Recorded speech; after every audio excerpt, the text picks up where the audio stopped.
नमस्कार प्रेक्षकांनो, लग्नानंतर होईलच प्रेम या मालिकेच्या येणाऱ्या भागामध्ये आपल्याला खूपच कमाल असा ट्विस्ट बघायला मिळणार आहे. गुरुजी आता चक्क स्वतः घरी येऊन काव्याच्या मनातला गैरसमज मिटवणार आहेत. तेव्हा आता हे सगळं कशा पद्धतीने घडतं, काय काय घडतं, सगळं बघूया. तर आता रम्याने गुरुजींची भविष्यवाणी काव्याला ऐकवलेली असते की रम्या आणि पार्थचं लग्न होणार. आणि हे सगळं ऐकून काव्याला खूप मोठा धक्का बसलेला असतो. हे सगळं ऐकून तर तिच्या पायाखालची जणू काय जमीनच सरकलेली असते. कारण तिला चांगलंच माहिती असतं की गुरुजींच्या तोंडातून निघालेला, त्यांच्या मुखातून निघालेला शब्दानी शब्द खरा ठरतो. आजवर त्यांची भविष्यवाणी कधीही फेल गेलेली नाहीये हे तिच्या लक्षात आलेलं असतं, तिला कळून चुकलेलं असतं. त्यामुळे सरळ ती किचनमधून निघून येऊन बेडरूममध्ये बसलेली असते. तिला खूप रडायला येत असतं, कारण आता तिला काही करून तिच्या पार्थला, तिच्या बोक्याला गमवायचं नसतं. आता बोलायचं तर कोणाशी बोलायचं? आणि एकच तिचा हक्काचा माणूस असतो, तो म्हणजे जीवा. ती सरळ जीवाला फोन करते, घडलेला हा सगळा प्रकार सांगते. खरं तर तिने मोबाईल लाऊडस्पीकरवरती ठेवलेला असतो. ती जीवाला म्हणत असते, जीवा, जेव्हापासून मी गुरुजींच्या मुखातून ही भविष्यवाणी ऐकली आहे ना, तेव्हापासून तर माझ्या पायाखालची जमीनच सरकली आहे. जीवा, मला खरंच कळत नाही आहे काय करावं. तेव्हा जीवा बोलतो, हे बघ काव्या, तू अजिबात काळजी करू नकोस. तसं पण ती रम्या, तिला बढाई मारण्याशिवाय दुसरे येतं तरी काय? तिच्या बोलण्याकडे तू जरासुद्धा लक्ष देऊ नकोस. जे ज्याच्या नशिबात असतं ना, ते त्याला मिळतंच. माझ्या नशिबात नंदिनी आहे आणि तुझ्या नशिबात दादा, आणि मला खात्री आहे ते दोघेही आपल्या दोघांना मिळणारच. पण प्रेक्षकांनो, बरोबर त्याच वेळेला तिकडून पार्थ पास होत असतो. तो हे सगळं ऐकतो आणि हे सगळं ऐकून तो पूर्णपणे थक्क झालेला असतो. पण काव्याला रडताना बघून त्याला खरं तर वाईट वाटत असतं, पण तो काही तिच्याजवळ जात नाही, तिची समजूत काढत नाही. तो सरळ तिकडून निघून जातो. दुसऱ्या दिवशी आपण पाहतो तर काय, काव्या फारच घाबरलेली असते, बिथरलेली असते. तिचं कामात लक्षच लागत नसतं. तेवढंच तिथे मानिनी येते आणि बोलते, काव्या काय झालं? अगं काल तर तू एवढ्या आवडीने पार्थसाठी बासुंदी वगैरे करत होतीस, किती उत्साही होतीस, आणि आज तुझा असा चेहरा का बरं पडलाय, मला कळेल का? काव्या मात्र पुन्हा रडायला लागते. मालिनी बोलते, काव्या अगं हे मी काय बघतीये, तू रडतीयस?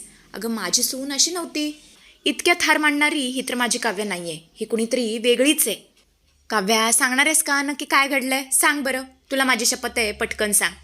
तेव्हा आता काव्या घडलेला सगळा प्रकार सांगते की कसं या रम्याने गुरुजींचं बोलणं ऐकवलं आणि गुरुजी म्हणाले की रम्या आणि पार्थचं लग्न होणार आहे, ते दोघे लग्न मंडपात उभे राहणार आहेत. आणि हे ऐकून मानिनीला सुद्धा पुरताच धक्का बसतो. ती बोलते, काव्या अगं हे काय बोलतेस तू? अगं तुला तरी कळते का तू काय बोलतेस? कारण गुरुजींचा शब्द आणि शब्द खरा असतो. गुरुजी म्हणतायत म्हटल्यावर हे सगळं खरं होणार. तेव्हा काव्या तिच्या तोंडावरती हात लावते आणि बोलते, आई अहो तुम्ही तरी असं बोलू नका, मला फार भीती वाटते. तेव्हा मानिनी बोलते, हे बघ काव्या, उगाच कुडत बसण्यात ना काहीच अर्थ नाही आहे. आपल्याला यावरती काहीतरी सोल्युशन काढावंच लागेल. हे सगळं बोलण्यामागे नक्की गुरुजींचा हेतू तरी काय होता हे आपल्याला जाणून घ्यायलाच पाहिजे. नाहीतर उगाचच आपण गुरुजींचा अर्धवट बोलणं ऐकून आपण स्वतःला त्रास करून घेऊ. हे सगळं करण्यात काहीच अर्थ नाही आहे. मी काम करते, गुरुजींना बोलावून घेते आणि त्यांचा नक्की काय संदर्भ होता हे आपण त्यांना विचारू.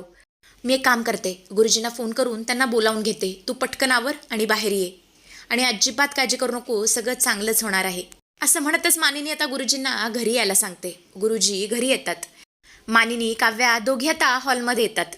काव्या आता लगेच गुरुजींना नमस्कार करते आणि गुरुजींना फारच घाबरत बोलते, गुरुजी काल तुम्ही रम्याला फोनवरती सांगत होता की तिचं आणि बोक्याचं लग्न होणार आहे, म्हणजे तिचं आणि पार्थचं लग्न होणार आहे, हे खरं आहे का? खरंच त्यांचं लग्न होणार आहे का? ते दोघे एकमेकांच्या समोर लग्न मंडपामध्ये उभे राहणार आहेत असं सुद्धा तुम्ही म्हणाला होता. बोला ना गुरुजी, हे सगळं खरं आहे का? मला फार भीती वाटते.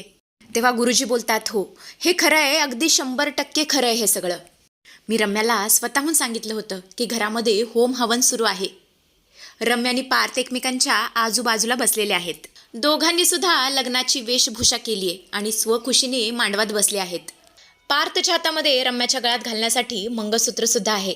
सर्व मोठी मंडळी तुम्हाला आशीर्वाद देण्यासाठी तिथे जमली आहे. सनई चौघडे वाजतायत. सनई चौघड्यांचा आवाज सगळ्या वातावरणात धुमधुमतोय. आणि आता मात्र काव्याला सहन होत नाही. ती बोलते, गुरुजी बास करा, बास करा, आता पुढचं एक शब्द सुद्धा बोलू नका, मला खरंच ऐकवत नाहीये, मला सहन होत नाहीये.